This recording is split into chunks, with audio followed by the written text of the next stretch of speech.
모두 모여라! 예배 시간이다! 주변을 정리해요.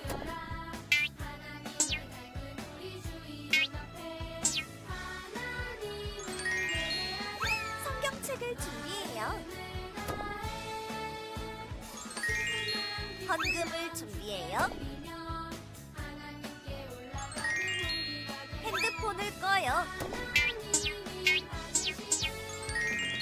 바른 태도로 예배해요.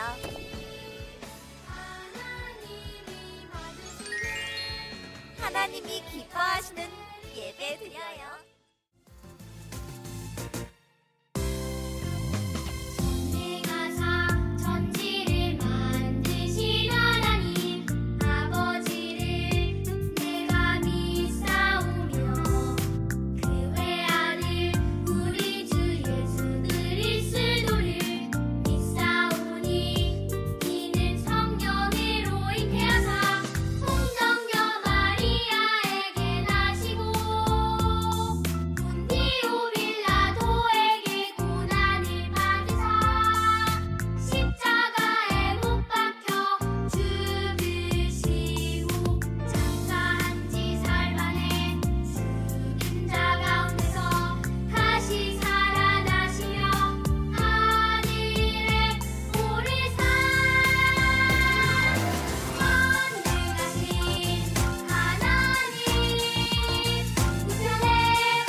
안녕 친구들, 한 주간도 잘 지냈어요? 네, 오늘도 우리 주일이죠. 하나님께 기쁜 마음으로 말씀을 듣고 예배를 드리는 우리 친구들 다 되면 좋겠습니다. 우리 오늘 함께 나눌 말씀은 사도행전 20장 22절에서 24절 말씀이에요. 전도사님이 읽을 테니까 짧은 구절 천천히 따라서 읽어주면 좋겠습니다. 보라, 이제 나는 성령에 매여 예루살렘으로 가는데 거기서 무슨 일을 당할는지 알지 못하노라. 오직 성령이 각 성에서 내게 증언하여 결박과 환난이 나를 기다린다 하시나 내가 달려갈 길과 주 예수께 받은 사명 곧 하나님의 은혜의 복음을 증언하는 일을 마치려 하면은 나의 생명조차 조금도 귀한 것으로 여기지 아니하노라. 아멘. 오늘은 생명보다 사명을 위해서라는 말씀의 제목으로 여러분들과 말씀을 나누도록 하겠습니다. 친구들, 혹시 중꺾마라는 말 들어봤나요? 중꺾마.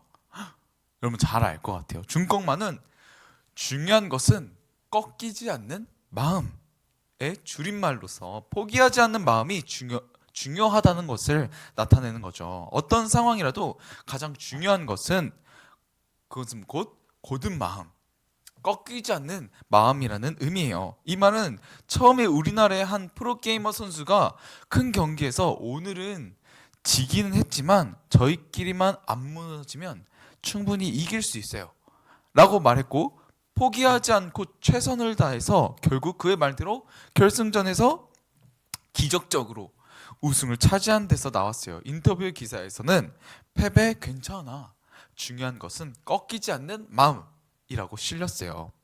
이어 2022년 월드컵 경기에서 우리나라 선수들이 16강에 올랐을 때 선수들이 태극기에 어떻게 적혀 있었어요? 중요한 것은 꺾이지 않는 마음이라고 적혀 있었어요. 우승을 위한 흔들림 없는 마음으로 경기했음을 보여준 거예요. 오늘 성경에도 중꺾마, 그 중꺾마의 정신을 가지고 살아갔던 사람이 나와요. 그 사람은 죽음의 위협 앞에서도 꺾이지 않는 마음을 가졌던 사람이죠. 그는 누구일까요? 한번 말씀을 통해서 배워보면 좋겠습니다. 여러분, 3차까지 1차, 2차, 3차까지 전도 여행을 한 사람이 있어요. 그 사람은 바로 사도 바울이에요. 사도 바울은 밀레도에 머물면서 48km 정도 떨어진 에베소에 있는 교회 장로들을 불렀어요. 교회 지도자들인 그들에게 마지막 고별 설교를 하기 위해서예요. 고별 설교는 이별하기 전에 마지막으로 설교하는 거예요. 바울은 이제 예루살렘으로 돌아갈 것이기 때문이에요.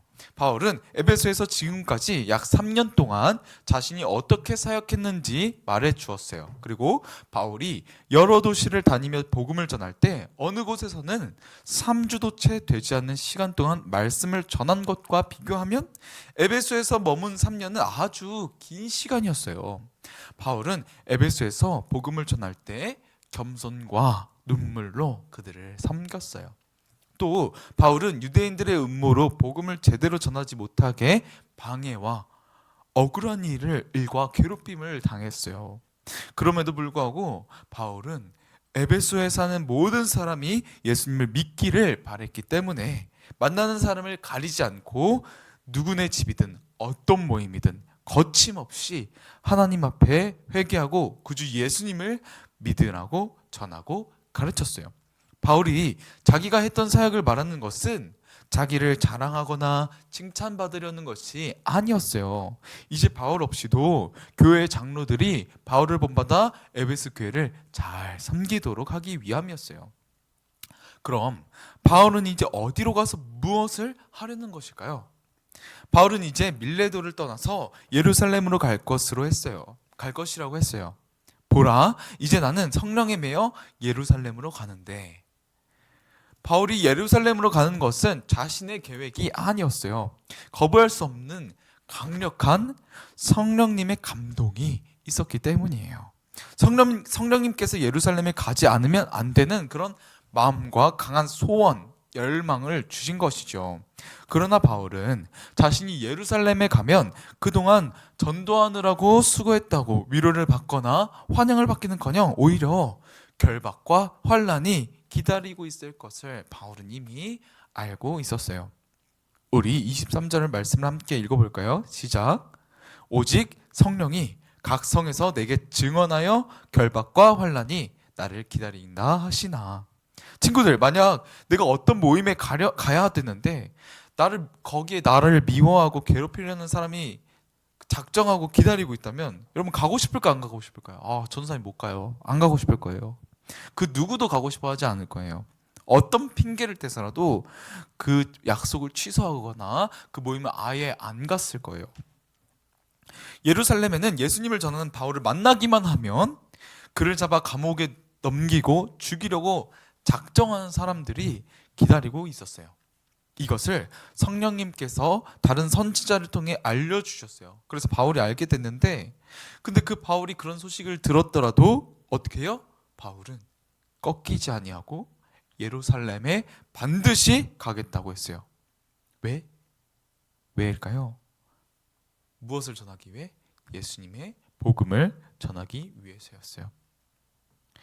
그래서 에베소 장로들에게 마지막 설교를 한 것이었어요. 바울은 장로들에게 한 마지막 설교에서 자신이 해야 할 일과 자신의 다짐을 분명하게 말했어요. 함께 본문 24절의 말씀을 큰 소리로 우리 함께 읽어볼까요?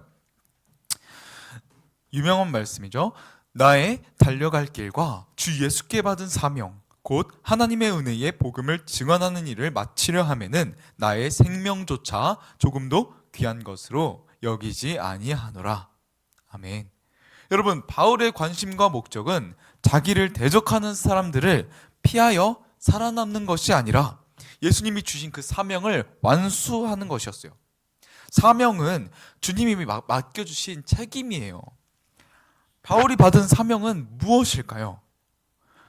바울이 받은 사명은 사도행전 9장 15절에 이렇게 나와 있어요. 이 사람은 내 이름을 이방인과 임금들과 이스라엘 자손들에게 전하기 위하여 택한 나의 그릇이라. 이스라엘 백성들뿐 아니라 이방인과 임금들에게까지 하나님의 은혜의 복음을 전하는 것이에요. 그래서 바울은 자신이 예루살렘에서 받는 고난을 넘어 선교를 위해 로마까지, 또 로마를 넘어 서바나, 지금의 스페인까지 가게 될 것을 바라보았어요. 에베소 교회의 장로들은 죽음도 두려워하지 않고 예루살렘에 가겠다는 바울의 마지막 설교를 듣고 어떻게 마음이 어땠을까요? 슬펐겠죠. 막 크게 울면서 바울의 목을 안고 입을 맞추면서 작별 인사를 했어요. 다시 볼 수 없을지도 모른다는 바울의 말에 근심이 가득했어요.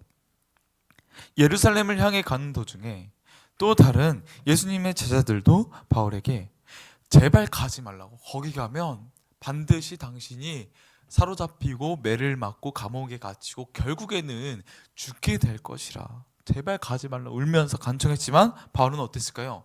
흔들리지 않았어요. 바울은 희생과 고난을 겪으면서도 멈추지 않고 자기 목숨도 아끼지 않으며 끝까지 복음을 전할 것을 복음을 전하리라고 마음을 굳게 이제 다짐을 하게 된 거예요. 여러분, 어떻게 바울이 그렇게 할 수 있었을까요? 바울은 그 어떤 사람의 명령보다 누구의 명령을 중요하게 여겼다? 예수님의 명령을 중요하게 여겼어요.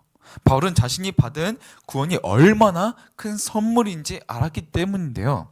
예수님을 믿는 사람들을 옥에 가두고 죽이는 일에 앞장섰던 자신을 부르셔서 용서하시고 구원하셨기에 바울은 그 누구보다도 예수님을 사랑했고 예수님이 자신에게 주신 사명을 이루기 위해 어떤 어려움과 방해가 있어도 포기하거나 멈추지 않았어요.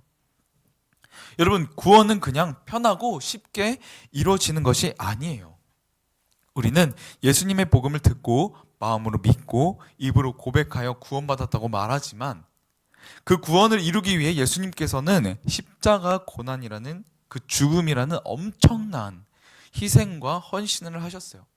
바울은 이 구원의 복음을 더 많은 사람들에게 들려주고 구원으로 인도하기 위해 예수님을 본받아 끝까지 고난의 길을 거절하지 않고 전도자의 삶을 살았어요.